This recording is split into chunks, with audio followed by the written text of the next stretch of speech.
Hi, I'm Malka Katzenstein. I am a wellness coach and happy to be here today to talk to you about boundaries.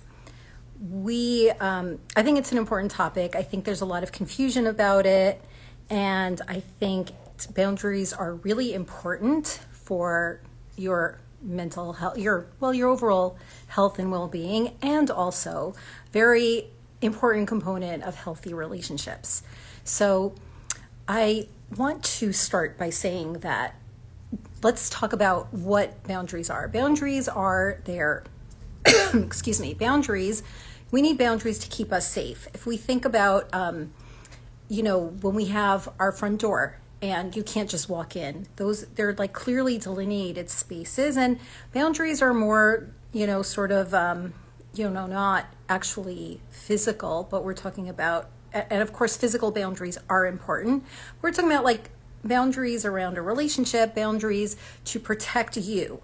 And it's important to make the distinction that boundaries are there to keep you safe, not to keep other people out. It's about you. It's something you're doing for yourself. It's not something you're doing to shut someone out. It's not something you're doing to somebody else. It's for you, and it's not being done to somebody.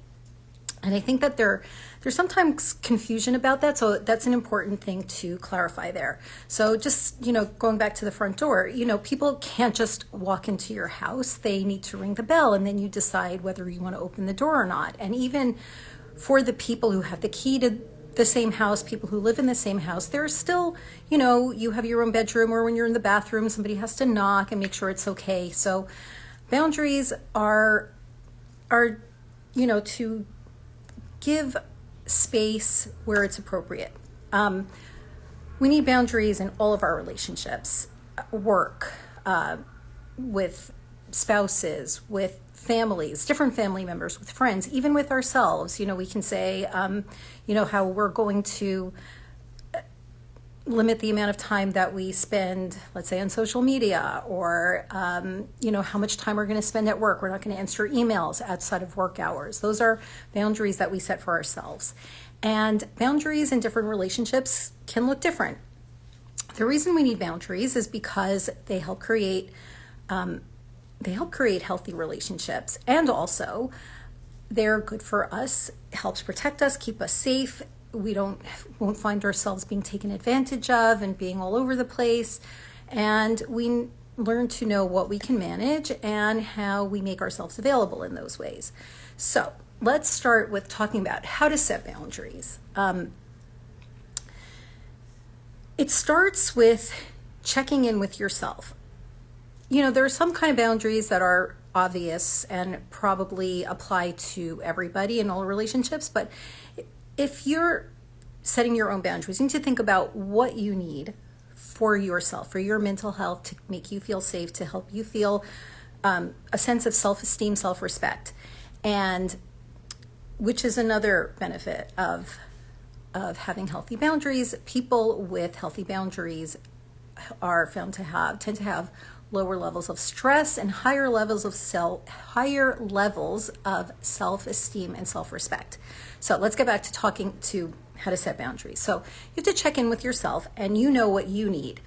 And think about it, because if you're not clear on what you need, then you're going to have a hard time communicating that to the people around you. So get clear on what you need, what your boundaries are, and then make sure that you communicate them to the people who need to know, the people around you, the people in your life, in the various relationships, and be very clear about it. Communicate clearly and respectfully. You want to, this is, you're not shutting people out, and you want to make it clear that this is not anything, you're not being disrespectful to other people. This is something you need to do for you. So communicate that when you let people know what you need. Be straightforward and direct. Be very clear and direct on what you need, so that nothing is open to interpretation, so that there are no questions. And also, if somebody has a question, you can always, or they get it wrong, you can always, correct them and clarify.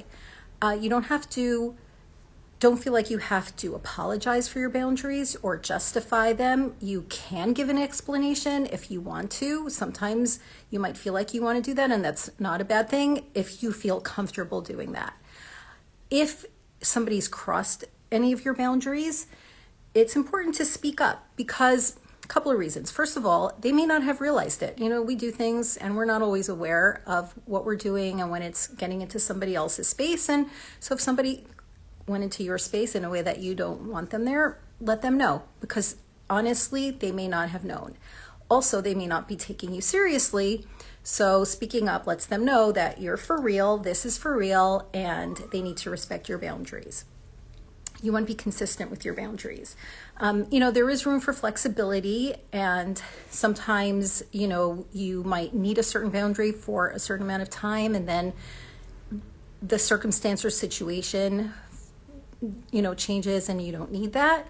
But for the most part, you want to be consistent with your boundaries so that you communicate to other people that this is for real, and also to yourself, because if you're going to be questioning yourself all the time and think, oh, maybe I'll let it go this time, maybe I'll let it go that time, you won't have a sense of what you need, and you won't be getting what you need, and you won't be giving yourself the space that you need. So, and other people won't. And if you don't respect that, then other people won't respect it either. And it comes with practice. So that's another step in there, is that if this is all new to you, then it's a learning curve and it's a learning process, and you might not be comfortable with it right away. So you practice, and then you get better at it, and it becomes easier for you to do, and it gets more comfortable. How do you know if your boundaries are healthy? So if you're feeling good about yourself, you're feeling like you value yourself, you value your time, you value your energy, then generally that means that your boundaries are healthy. You feel comfortable saying no. And so here's something I want to talk about. Like, saying no is a boundary, because otherwise people ask you to do things for them, or to give them your time, or whatever it is that they're asking. And if you can't do it, it's just not something you can do, or it doesn't, it's not in alignment with your boundaries or your values, you need to say no.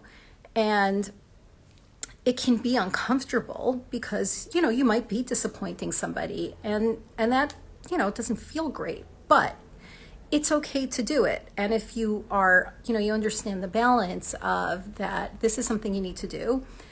And no, it doesn't feel great to say no. You wish you had like that extra hour to help somebody, but you just really don't, or you will be late for work, or you'll be late for your kids, or you will fall apart. You need to learn how to get comfortable with saying no, even if there's a level of discomfort there. So I know that sounds confusing, but it's, and sometimes you have to do things that you don't want to do. And that's also like, those are boundaries that are up to you. Like, we all have obligations, and we all have to do things that we don't want to do all the time, but that's different than boundaries. That's sort of like a sense of responsibility. It's another way to know if your boundaries are healthy is if you are not using boundaries to control other people. Sort of like what I said before about that boundaries are not meant to shut people out, or, also not to be used to control people. You feel comfortable, you feel safe and supported by your boundaries. That's another way to know that your boundaries are healthy. And a big part of it, which is not anything that's on there on paper or that anybody can tell you, is that you have to trust your gut to a certain extent. You have to know what feels good to you, and and also learn that balance on, like, you might be feeling bad because you have to disappoint somebody, but you feel good about making that step for yourself. How do you know if your boundaries are not healthy? You feel ruled or controlled by other people, or by what other people think. Your boundaries are about you and about what you need. Another thing that's not healthy is when you say yes, when you want to say no, or when you need to say no. You're afraid to say no, even when you know that it's just something you need to say no to. If you feel disrespected and taken advantage of, that's not healthy. That means that your boundaries need a little bit of shifting. And The other thing about boundaries is you want to make sure that they're not too rigid or too controlling. That's also something that you kind of have to feel for yourself, like how that's going for you. If you're shutting people out, then that's not what boundaries are for, and that's an unhealthy boundary. And that's something you kind of, once you start practicing this, you check in with yourself and see how you feel. People will try to cross boundaries. A lot of people feel threatened by other people's boundaries, or they just don't realize that they're there, or people want what they want. They want their needs taken care of, and they don't always mesh with yours. So people will try to cross your boundaries. So it's important to be consistent, to be confident about your boundaries, and to be firm when you express them. Boundaries, like I said, boundaries can be different in different relationships. The boundaries that you have with your coworkers are different than the boundaries you have with your family and your friend. Those boundaries are different than the ones you have with your friends.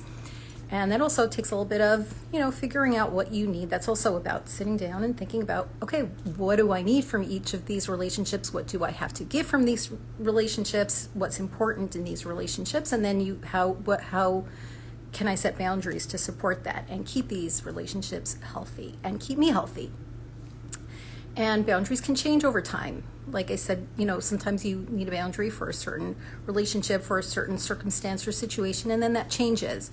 And also you might change. Like you might feel more able to do something or let something in that you couldn't do before. So it's a good idea sometimes to check in if something, boundaries are not set in stone. You might have said, this is a boundary that I have, and then something comes up and you think, wait, I can't do that. That's messing with my boundaries. But if it feels like you feel like you're okay with sort of moving that out of the way a little bit, try it and see what happens.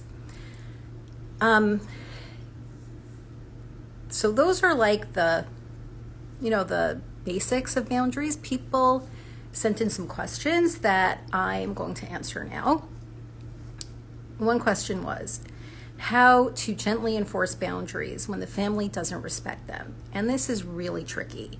Our families, we're close, hopefully feel close with our families, and our family members feel close with us. And, we can, feel like we don't need boundaries with our families, but we do. And even in the best of circumstances, even in the healthiest, most highly functional families, you still need boundaries, and especially where people are having some trouble and where family members are difficult. And so the first way to answer that question is to say, you need to respect your boundaries. That's the first step. If you don't respect your boundaries, then nobody else will. So you have to know that your boundaries are important and they're important to you, and that's where you start. So let's talk a little about setting boundaries with families. So just like I said before, with setting boundaries in general, you want to think about what you need. You want to think about situations where, that your boundaries might be crossed and you want to protect them. So think about what you need, what your boundaries are, and if you need to, write it down. And then when you want to communicate that to your family members, and you want to be respectful but firm. And I think it's really important to be respectful and calm when you communicate this, because if you're going to be all over the place and you're going to be sounding, angry or accusing, then that's not going to be received well, and also not seen as something that you might be serious about. So you want to be, not accuse and not attack. Talk about yourself. We call this using I statements. Say, I can't do XYZ. I would like it if I would like this to be the way, I don't want to be spoken to that way. Not, oh, you always talk to me like that. You want to stay away from that. And clearly, keep coming back to that. The boundaries are about you, not about the other people. It can help to be clear on the boundaries and what the consequences are if they're crossed. And I don't mean threaten. I mean, like, listen, this is my boundary. This topic is off limits when we're sitting together at the table. I won't talk about this. If somebody brings this up, I will get up and leave. That's not a threat. It's just saying, this is off limits. I'm not comfortable with this. If this happens, here's what I have to do to protect myself. Another thing to try is giving an alternative. You can say to somebody, I can't talk to you when I'm at work, but I would love to help you. How about if we talk at 7 p.m. or, whatever time works for you. And I'm just using that as an example. But, sometimes you can say, this doesn't work for me, but let's find an alternative that works for both of us.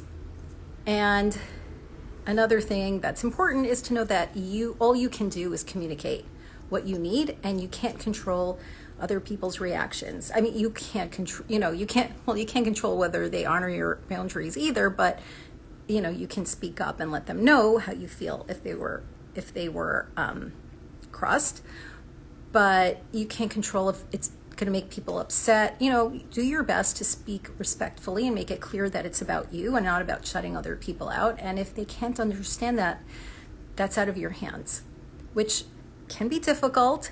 Like I said, it can be difficult. It's like saying no, but it's important to remind yourself that it's something you need to do for you. Another question. So I hope that was helpful about families. Another question. I know some of my boundaries are unhealthy just because of my situation. However, how do I work on changing those boundaries when I have a hard time setting boundaries for myself? And I'm not really sure I understood the question, so I'm going to do my best to answer that. If you know that your boundaries are unhealthy because of your situation, then maybe those are the best boundaries for you at that time. So try not to judge, and then just keep on reevaluating and saying, what can you do? What can you do? What do you need? And how can you get that done for yourself? If you have a hard time setting boundaries, you start small. Like you might want to start with 1 or 2 that you communicate to the people who are, giving you a hard time with it. Even with yourself, just, okay, here's what I can do today. Think about what you really need so you can prioritize. And if you think that you can't do a lot, then do the most important thing. You want to practice. Again, like I said, this gets easier with practice. And also once you realize how helpful it is, you get more, you realize how it gets easier to do it.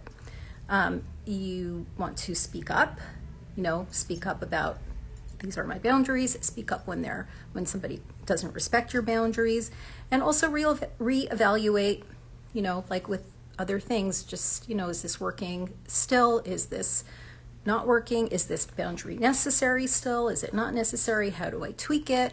And you get comfortable with that as you do it more. Another question, how do I know if my marriage is toxic, has bad boundaries? So there's a lot there that I don't know that we can really get, that I don't know if I can address all that. How you know if your marriage is toxic. If you feel like you're in danger, obviously that's not good, and you want to do what you need to do to keep yourself safe.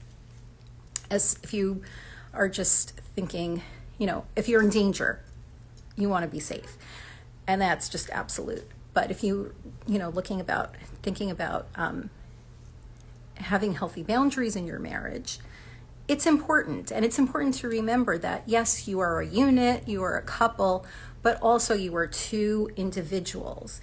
And it's important to have that individuality. It doesn't mean that you're not close, and it doesn't mean that you don't love each other. You are just 2 different people, and it's important to maintain your own identities. So it's important to know what you need to do, how to set. So it's important to have boundaries with our spouses. Setting boundaries with the spouse, also same principles as with everything else. What do you need? What's important to you? You want to communicate that clearly. You want to communicate that with respectfully. You want to be, direct. You want to be honest. If something doesn't feel right to you, then be honest about that, because honesty is a really important element, a really important component of a healthy marriage.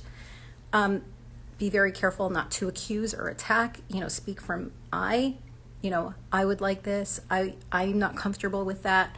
That's really important. And it also gets received so much better than saying, than attacking or accusing.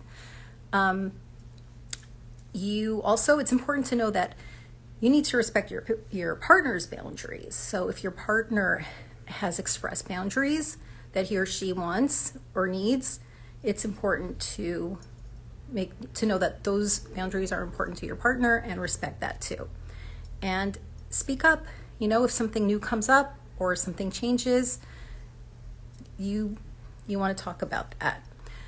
So those are like the basics about setting boundaries with a spouse. And then how do you know if your marriage has bad boundaries? Ask yourself these questions. Do you feel safe? Do you feel heard? Do you feel respected? Do you feel like you can speak up? Like, do you feel safe to speak up? Do you feel like you can express yourself? Do you feel like there's some space for you? Do you have your own independence or individuality? Are you able to say no? Are you able to disagree? I would say those are important things to ask yourself if you want to know if your marriage has good boundaries or not. And the answer to those should all be yes. And if not, then, there's work to do, and, there are things to talk about. Another question, which has many parts. I will read off the question as it was given to me, and then it's easier to answer it broken down. Here's the question. When working with teens who need a positive role model who cares about them, what are some ways to ensure good boundaries without making yourself less approachable? How much time or attention is too much? To what degree should the role model be relatable or aloof? So this is a really great question, I think.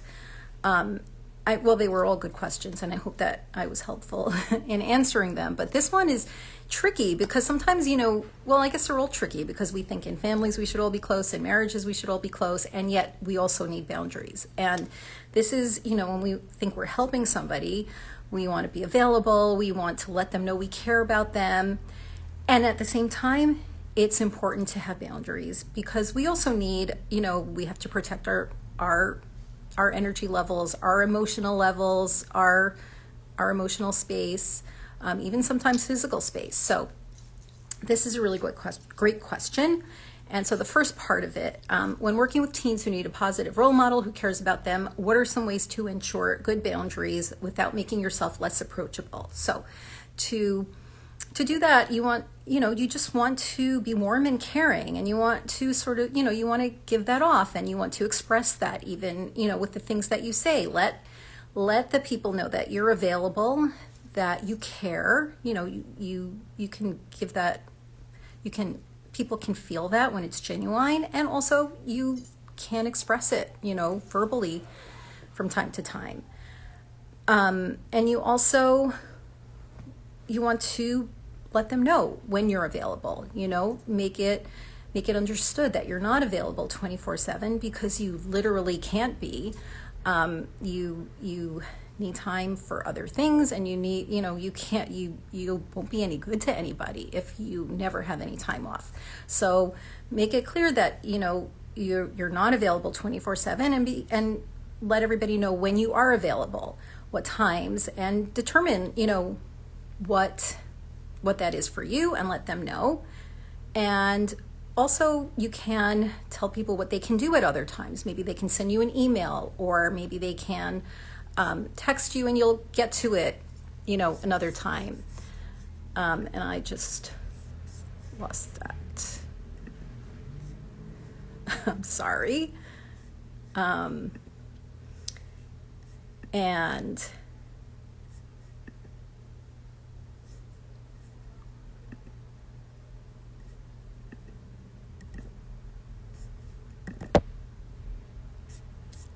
okay, I lost my place.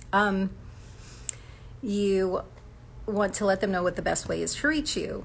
For everybody, that's different. So you need to know what that is for you so that you can let other people know. And explain that you can't, like I said before, explain that you can't be available all the time, because that won't be good for anybody. How much time or attention is too much? So again, this is only something only you know, each of us, it's individual. For some people, it can be, full days. For some people, a few hours a day. It's important to think about that and then know what that is for you so that you can set the rules in advance so that people don't feel like you're ignoring them if you don't get back to them, immediately. Let people know, help people manage their expectations by letting them know what you have available to give. Let them know what the best way is to get in touch with you, when you're available, how you will respond during the times that you're not available. And also it's important, it's helpful for the people, if you're working with teens, it's important to know that it's important for all people to learn how to solve problems on their own, and also manage, you don't want people to rely too heavily on you, because that's not healthy for them either. So you can explain that also, it's a good way for them to learn how to trust themselves, and also to, form other relationships where people can support each other. And the last part of that question is, to what degree should the role model try to be relatable or aloof? So I don't think you should ever be aloof, because I think that's cold. And relatable, I think that's always helpful. If you want to be a role model and you want to be, a helper, I think being relatable goes a very long way in helping other people feel supported and understood.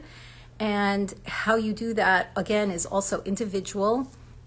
Some people are comfortable with talking a lot about themselves. Some people are less comfortable with that. Some people like to be more private.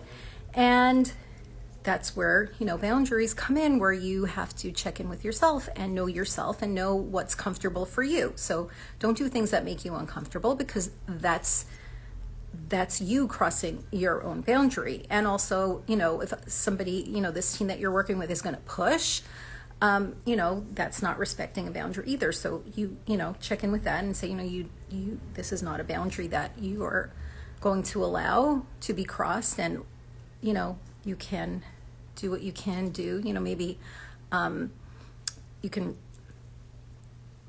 reflect things back, or, try to be helpful in some other way. And it's also important to respect, like if you, the boundaries of the other people in your life. If you have a family or if you have kids, you want to respect their boundaries also, so that when you're having family time, the people that you're helping don't intrude on that, because that's crossing other people's boundaries. And those are the thoughts that I have on that. And again, boundaries are very personal. Different things are important to different people. And that's why this is, it's so important, because other people who have different boundaries than you won't know what your boundaries are unless you let them know.